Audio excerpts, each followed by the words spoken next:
নমস্কার, দেখছেন update Bangla YouTube channel. খবরের প্রথমেই দেখে নেব আজকের সংবাদ শিরোনাম। বিজেপি জেলা সভাপতির তালিকায় বড় বদল, বাদ পড়লেন 4 বিধায়ক। রামনবমীতে 1 কোটি হিন্দুকে ডাক শুভেন্দুর। বীরভূমে উত্তেজনা, ইন্টারনেট পরিষেবা বন্ধ, পুলিশ মোতায়েন। এমএলএ হিসাবে ওর মেয়াদ আর 1 বছর, তারপরে রাস্তায় রাস্তায় ঘুরে বেড়াবেন, শুভেন্দুকে চ্যালেঞ্জ কল্যাণের। বিজেপি নেতাকে গুলি করে হত্যা, জমি বিবাদের জেরে সংঘর্ষ। চ্যাংদোলা করে রাস্তায় ফেলবো, শুভেন্দুর পাল্টা এবার শওকত, 26-এ জিতে এসো। দিনমজুর পরিবার দ্বারস্থ মুখ্যমন্ত্রীর দপ্তরে, মেয়ের বিয়ে মেটার পর মিলল রূপশ্রী প্রকল্পের টাকা। ভরতপুর ফুটবল খেলতে গিয়ে বোমা ফেটে আহত নাবালক, তদন্তে পুলিশ। এবার আসছি বিস্তারিত খবরে। গত কয়েকদিন ধরে চলছিল জল্পনা, অবশেষে দোলযাত্রার দিন বিভিন্ন জেলার জেলা সভাপতিদের নাম ঘোষণা শুরু হলো বিজেপি। রাজ্যের মোট 43টি সাংগঠনিক জেলার মধ্যে ঘোষণা হলো মোট 25টি জেলায় সভাপতির নাম। কোন কোন জেলায় বদল হলো না, আবার কোথাও কোথাও নতুন নেতাদের উপর আস্থা রাখছে গেরুয়া শিবির। 2026-এর বিধানসভা নির্বাচনের আর বেশি দিন বাকি নেই, তার আগে দলের ভিত পোক্ত করতে এই জেলা সভাপতিদের গুরুত্ব যে কতটা তা বলাই বাহুল্য। কলকাতায় নেই কোনো বদল, সভাপতিদের বাছাইয়ের ক্ষেত্রে সংঘ ঘনিষ্ঠতা গুরুত্ব পেয়েছে বলেই মনে করা হচ্ছে। দক্ষিণবঙ্গে বারাসাত, বসিরহাট, আরামবাগ, হাওড়া, জঙ্গিপুর, হুগলিতে সভাপতি বদল করা হয়েছে। কলকাতা উত্তর শহরতলি, পুরুলিয়াতেও এবার নতুন নিয়ম। উত্তর নদিয়া, শিলিগুড়ির মতো জায়গাগুলিতে পুরনোতেই আস্থা রেখেছে দল। তমলুকে সভাপতি ছিলেন সদ্য দল বদল করা তাপসী মণ্ডল, কাঁথির দায়িত্বে ছিলেন বিধায়ক অরূপ দাস। বিষ্ণুপুর সাংগঠনিক জেলা সভাপতি ছিলেন বিধায়ক অমরনাথ শাখা। আরামবাগ জেলার দায়িত্বে ছিলেন বিমান ঘোষ, যিনি পরশুরার বিধায়ক, তাকে সরানো হয়েছে। অর্থাৎ মোট 4 বিধায়ককে সভাপতি পদ থেকে সরানো হয়েছে। শুক্রবার মোট 25টি জেলার সভাপতির নাম ঘোষণা করা হয়েছে। তার মধ্যে পুরনো নামে রয়েছে 8টি জেলায়, 17টি জেলায় নতুন সভাপতি দায়িত্ব পেয়েছে। কয়েকদিনের মধ্যেই বাকি জেলাগুলিতেও সভাপতিদের নামও ঘোষণা করা হবে। আপাতত রাজ্যের সভাপতি কে হবেন সেই দিকেই নজর রাখছে রাজনৈতিক মহল, সেই পদ নিয়েও রয়েছে একাধিক জল্পনা। বিধানসভায় বাজেট সংক্রান্ত আলোচনা ছাড়িয়ে বড় হয়েছে ধর্ম সংঘাত। এবার বাইরেও সেই হিন্দুত্বের জিগির তুললেন বিরোধী দলনেতা শুভেন্দু অধিকারী। তার বিরুদ্ধে ঘৃণা ভাষণের অভিযোগে চলতি বিতর্কের মধ্যেই বিরোধী দলনেতা ডাক দিলেন রামনবমীতে 1 কোটি হিন্দুকে রাস্তায় নামার। কোনো অনুমতি অপেক্ষা না করেই রামনবমীর মিছিল করার জন্য আহ্বান জানিয়েছেন তিনি। রাজ্যের বিরোধী দলনেতা হলেও শুভেন্দু আগেই ঘোষণা করেছেন তিনি শুধু হিন্দু ভোটে জিতেছেন, সকলের নন। তিনি শুধু হিন্দুদেরই বিধায়ক। সেই ছক মেনেই আগামী 2026 সালের বিধানসভা ভোটের আগে বিজেপির হয়ে হিন্দুত্বের উনুনে আঁচ বাড়িয়ে চলেছেন শুভেন্দু। জমি আন্দোলনের সময় নন্দীগ্রামে পুলিশের গুলিতে 14 জনের মৃত্যুর বর্ষপূর্তি পালনের দিনেও বাদ যায়নি ধর্মীয় অনুষঙ্গ।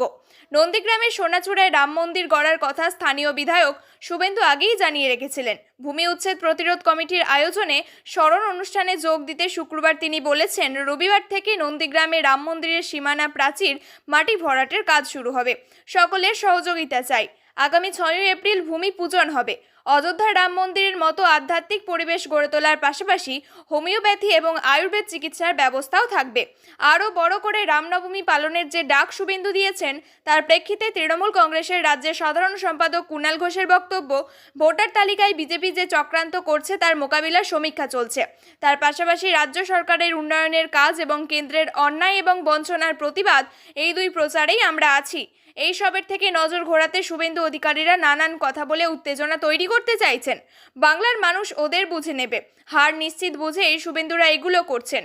কুণালের সংযোজন, আমরা কোনো প্ররোচনায় পা দেব না। রাজ্যের মন্ত্রী ফিরহাদ হাকিমের মন্তব্য, ভগবানকে বলবো যারা এটা করছেন তারা জানেন না কি করছেন। রাজনীতি মানুষের সেবা, ঘৃণা বিদ্বেষ দিয়ে রাজনীতি হয় না। যারা এটা করছেন তাদের বলবো সুস্থ মানুষ হিসাবে থাকুন। পশ্চিমবঙ্গের বীরভূম জেলার সাঁইথিয়া এলাকার নিরাপত্তার স্বার্থে অত্যন্ত 5টি গ্রাম পঞ্চায়েতে ইন্টারনেট ও ভয়েস ওভার ইন্টারনেট পরিষেবা সাময়িকভাবে বন্ধ রাখা হয়েছে। প্রশাসনের পক্ষ থেকে জানানো হয়েছে, গুজব এবং বেআইনি কার্যকলাপ প্রতিরোধ করতে এই পদক্ষেপ নেওয়া হচ্ছে। এই নিষেধাজ্ঞা 14 মার্চ অর্থাৎ শুক্রবার থেকে 17 মার্চ সোমবার পর্যন্ত কার্যকর থাকবে। স্থানীয় প্রশাসন নাগরিকদের শান্তি বজায় রাখার আহ্বান জানিয়েছে এবং গুজবে কান না দেওয়ার পরামর্শ দিয়েছে। যদিও সাধারণ টেলিফোন কল এবং SMS পরিষেবা চালু থাকবে, তবে ডেটা সংযোগ সাময়িকভাবে বন্ধ থাকবে। সাম্প্রতিক পাথর ছোড়ার ঘটনার পর এলাকায় সতর্কবার্তা জারি করা হয়েছে এবং পুলিশ বাহিনী মোতায়েন করা হয়েছে। সাঁইথিয়া শহর, হাজোড়া, মাতপালসা, হরিশরা, দরিয়াপুর এবং ফুলুর গ্রাম পঞ্চায়েতের ইন্টারনেট পরিষেবা সাময়িকভাবে স্থগিত রাখা হয়েছে, যাতে অপপ্রচার রোধ করা যায় এবং আইন শৃঙ্খলা বজায় থাকে। আপনাকে ভবানীপুরে হারাবো, আরও 5 বছর হারার যন্ত্রণা বয়ে বেড়াতে হবে। দিন কয়েক আগেই মমতা বন্দ্যোপাধ্যায়কে চ্যালেঞ্জ ছুড়েছিলেন শুভেন্দু অধিকারী। এবার পাল্টা বিরোধী দলনেতাকেই নন্দীগ্রামে হারানোর কথা বললেন তৃণমূল সাংসদ কল্যাণ বন্দ্যোপাধ্যায়। তৃণমূল সাংসদ বলেন, শুভেন্দু অধিকারী হাইকোর্টের আশীর্বাদ আছে বলে ঘুরে ঘুরে বেড়াচ্ছেন। গত বিধানসভা নির্বাচনে নন্দীগ্রামে মহাকাশবিক লড়াইয়ের সাক্ষী হয়েছিল বঙ্গবাসী। এবার কি এপিক বয়টালের স্থান পরিবর্তন হতে পারে? স্থান পরিবর্তন করে তার সমুদ্র পাড়ের জেলা থেকে একেবারে গঙ্গা পাড়ের কলকাতায় চলে আসতে পারে? যে বিধানসভা কেন্দ্র থেকে বর্তমানে মমতা বন্দ্যোপাধ্যায় বিধায়ক, সেই ভবানীপুরে কি আগামী বিধানসভা নির্বাচনে তার বিরুদ্ধে লড়াইয়ে দাঁড়াবেন শুভেন্দু অধিকারী? বিরোধী দলনেতা চ্যালেঞ্জ করে বলেন, আপনাকে ভবানীপুরে হারাবো, আরও 5 বছর হারার যন্ত্রণা বয়ে বেড়াতে হবে। যেভাবে নন্দীগ্রামে হারার যন্ত্রণা চিৎকার করেছেন, 2021 সালে নন্দীগ্রামে পরাজয়ের পর বিধানসভা উপনির্বাচনে ভবানীপুর কেন্দ্রে 58,835 ভোটে জয়ী হয়েছিলেন মমতা বন্দ্যোপাধ্যায়। কিন্তু 2024 সালে লোকসভা নির্বাচনের ফল অনুযায়ী মমতা বন্দ্যোপাধ্যায়ের বিধানসভা কেন্দ্র ভবানীপুরের 8টি ওয়ার্ডের মধ্যে 5টিতে এগিয়েছে বিজেপি, মাত্র 3টিতে এগিয়ে রয়েছে তৃণমূল। 2014 সালে লোকসভা নির্বাচনে বিধানসভা ভিত্তিক ফলের নিরিখে ভবানীপুরে 176 ভোটে এগিয়েছিল বিজেপি। 2019 সালে লোকসভা নির্বাচনে মুখ্যমন্ত্রীর বাড়ি যে 73 নম্বর ওয়ার্ডে, সেখানে বিজেপির কাছে পিছিয়ে পড়ে তৃণমূল। হরিয়ানার শনিপাতে জমি সংক্রান্ত বিবাদের জেরে এক স্থানীয় বিজেপি নেতাকে গুলি করে হত্যা করা হয়েছে। শুক্রবার রাত্রে মুন্ডলানা মণ্ডলের বিজেপি সভাপতি সুরেন্দ্র জহরকে তার প্রতিবেশী গুলি করে হত্যা করেন বলে পুলিশ জানিয়েছে। পুলিশ সূত্রে জানা গেছে, শুক্রবার রাত আনুমানিক 9:30টার দিকে শনিপাত জেলার জহর গ্রামে এই হত্যাকাণ্ড ঘটে। অভিযুক্ত প্রতিবেশী, যার পরিচয় এখনও প্রকাশ্য করা হয়নি, 3টি গুলি চালিয়ে সুরেন্দ্র জহরকে হত্যা করে। অভিযোগ, জমি সংক্রান্ত বিরোধের জেরে দীর্ঘদিন ধরেই উভয়ের মধ্যে দ্বন্দ্ব চলছিল। বিজেপি নেতার বিরুদ্ধে অভিযোগ, তিনি অভিযুক্তের কাকিমার নামে কেনা একটি জমি দখল করতে চেয়েছিলেন। পুলিশ আরও জানিয়েছে, অভিযুক্ত আগেই জহরকে সতর্ক করেছিলেন ওই জমিতে না আসার জন্য। তবে শুক্রবার রাত্রে তিনি সেখানে জমি পরিষ্কার করতে গেলে অভিযুক্ত সরাসরি তাকে লক্ষ্য করে গুলি চালায়। ঘটনাস্থলে মৃত্যু হয় বিজেপি নেতার। পুলিশ ইতিমধ্যেই তদন্ত শুরু করেছে এবং দোষীকে ধরতে অভিযান চালানো হচ্ছে। 26-এর ভোটে জিতে দেখান, তারপর ছুঁড়ে ফেলার কথা বলবেন। চ্যাংদোলা মন্তব্যের প্রতিক্রিয়া শুভেন্দু অধিকারীকে খোঁচা দিলেন শওকত মোল্লা।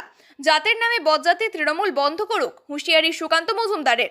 বছর ঘুরলেই রাজ্যে বিধানসভা ভোট, ভোটার লিস্টে ভূত নিয়ে যখন অস্বস্তিতে শাসক এবং বিরোধীরা, তখন ভবিষ্যৎ নিয়ে তরজা তুঙ্গে। বৃহস্পতিবার দক্ষিণ 24 পরগনার জীবনতলায় বসন্ত উৎসবে যোগ দেন শওকত মোল্লা। সেখানেই চ্যাংদোলা মন্তব্যের সমালোচনা করে বিরোধী দলনেতাকে খোঁচা দেন ক্যানিং পূর্বে তৃণমূল বিধায়ক, ভাঙড় তৃণমূল বিধায়ক এবং পর্যবেক্ষক শওকত মোল্লা বলেন, বাংলায় একজন গদ্দার, বেইমান, বিশ্বাসঘাতক, একটা দলবদলু নেতা, যে গত 4 দিন আগে সাম্প্রদায়িক উস্কানি দেওয়ার জন্য পবিত্র বিধানসভার সামনে দাঁড়িয়ে বলেছিল যে আগামী 2026-এ যারা মুসলমান এমএলএ হবে তাদের রাস্তায় ছুঁড়ে ফেলা দেওয়া হবে। এটা কখনো বাংলায় কখনো বলে না। আমি ওকে বলি, আগে 26 সালে ভোটে জিতে এসো, তবে তুমি ছুঁড়ে ফেলে দেবে। যদিও শওকতকে নিয়ে শুভেন্দু কোনো মন্তব্য করতে না চাইলেও পাল্টা জবাব দিয়েছেন সুকান্ত মজুমদার। বিজেপি রাজ্য সভাপতি সুকান্ত মজুমদার বলেন, শওকত মোল্লা বলেছে তো, সবার আগে সে বন্ধ করুক না জাতের নামে বজ্জাতি। জাতের নামে বজ্জাতি তো সব থেকে বেশি দক্ষিণ 24 পরগনায় হচ্ছে, ভাঙড়ে হচ্ছে। জমি দখল হয়ে যাচ্ছে একের পর এক। জাতের নামে বজ্জাতি তারা আগে বন্ধ করুক, যারা এই কাজটা করছে। মুখ্যমন্ত্রী সাধের প্রকল্প রূপশ্রী, বিয়ের সময় মেয়েরা এককালীন টাকা পায়, যে যার কোনো পরিবারের কাছে বড় প্রাপ্তি। তা সেই টাকা নিয়ে বিয়ের প্রাক্কালে ব্যাংক অ্যাকাউন্টে এসে পৌঁছায়। এবার সেই টাকা বিয়ে মেটার পর এসে পৌঁছালো। কেন এমন ঘটলো? এবার এখানে এসে পড়েছে একটা দরিদ্র পরিবারের কথা। বিধাননগর পুরসভা সূত্রে খবর, ওই বিবাহযোগ্য তরুণীর বাড়ি নারায়ণপুরের পশ্চিম বেড়াবেড়িতে। এটি বিধানসভা পুরসভার 3 নম্বর ওয়ার্ডের অন্তর্ভুক্ত। 21শে জানুয়ারি ওই তরুণীর বিয়ে ছিল, তাই তিনি বিধাননগর পুরসভায় 18ই ডিসেম্বর রূপশ্রী প্রকল্পের জন্য আবেদন করে যান। আবেদনপত্র পেয়ে তদন্তে যান দপ্তরের কর্মীরা। তারা ওই আবেদন মঞ্জুর করেন, কিন্তু বিয়ের সময় হয়ে এলেও তরুণীর অ্যাকাউন্টে টাকা আসেনি। আর টাকা না আসায় তরুণী পুরসভায় গিয়ে খোঁজ করেন। তখন আবেদনের কাগজ খতিয়ে দেখতেই ত্রুটি ধরা পড়ে। ওই তরুণী নিজের ব্যাংক অ্যাকাউন্টের বদলে ব্যাংকের কাস্টমার আইডি লিখেছেন। সরকারি পোর্টাল থেকে কারোর অ্যাকাউন্ট নম্বর সংশোধন করা যায় না। সেই ধরনের ঘটনা সামনে আসতেই মাথায় হাত পড়ে গোটা পরিবারের। তখন আর কোনো উপায় না দেখতে পেয়ে মুখ্যমন্ত্রীর দপ্তরে আবেদন করেন ওই দিনমজুরের পরিবার। গোটা বিষয়টি জানানো হয়। ততদিনে তরুণীর বিয়ে হয়ে যায়। বিধাননগর পুরসভার রূপশ্রী প্রকল্পের দায়িত্বপ্রাপ্ত অফিসার অংশুমান ধর বলেন, মুখ্যমন্ত্রীর দপ্তরে আবেদন করার পাশাপাশি তরুণী একটি স্বঘোষণাপত্র দেন। তাতে অ্যাকাউন্ট নম্বর ভুল লেখার কথা নিজেই উল্লেখ করেন। তখন মুখ্যমন্ত্রীর দপ্তর থেকে উদ্যোগ নেওয়া হয়। উত্তর চব্বিশ পরগনা জেলা শাসকের দপ্তর এবং নারী ও শিশু কল্যাণ দপ্তরের সঙ্গে যোগাযোগ করে ভুল সংশোধন করা হয়। তারপরেই তরুণীর অ্যাকাউন্টে থাকাকালীন 25,000 টাকা ঢুকে যায়। মুর্শিদাবাদের ভরতপুর থানার অন্তর্গত হরিশ্চন্দ্রপুর গ্রামে শুক্রবার বিকেলে খেলা করতে গিয়ে বোমা ফেটে আহত হলো এক নাবালক।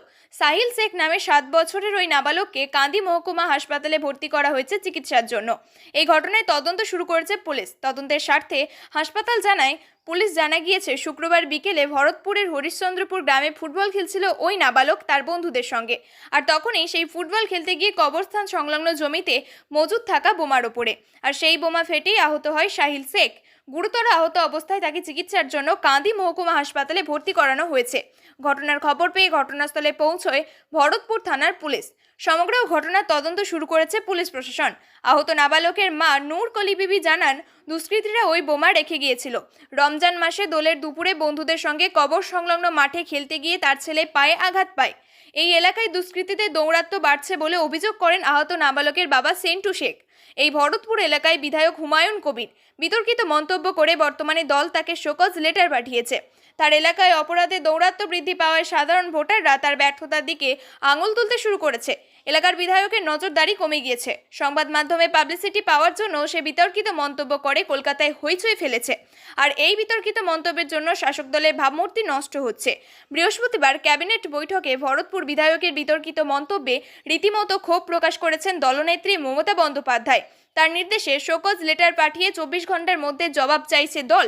শনিবার তার জবাব দেওয়ার কথা। তার জবাব যদি সঠিক না হয় এবং দল যদি তাতে সন্তুষ্ট না হয়, সেক্ষেত্রে ভরতপুরে তৃণমূল বিধায়কের বিরুদ্ধে কঠোর পদক্ষেপ গ্রহণ করা যেতে পারে তৃণমূল কংগ্রেস, বলেছে সূত্রের খবর।